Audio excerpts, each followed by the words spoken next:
Tonight, Chicago police investigating who may have been behind a series of break-ins at bars in the Westtown neighborhood.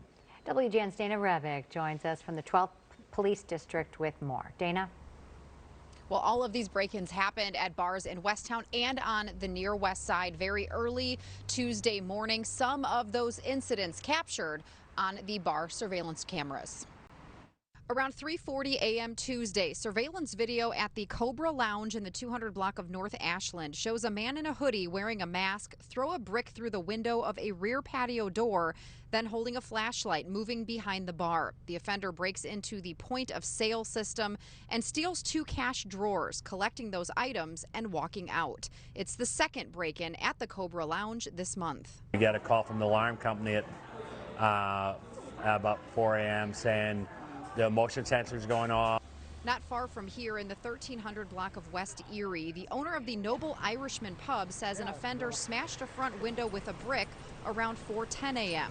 Footage inside the bar shows the man wandering around, then going into the basement. He comes back upstairs behind the bar, the owner's wife yelling at him through two-way audio.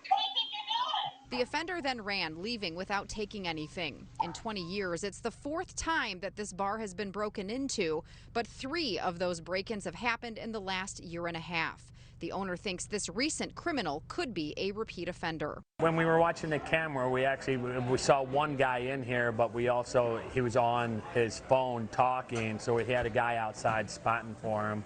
And then a little store about block down the street there was 2 guys went in there and broke into that place.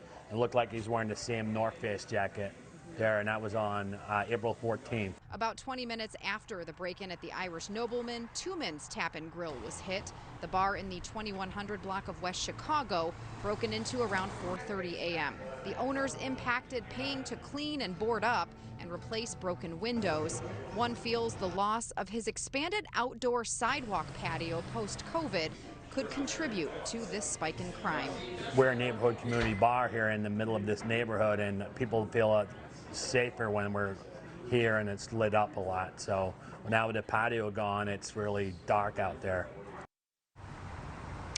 No one is in custody, and Chicago police would not say if they believe that these 3 recent break-ins are related.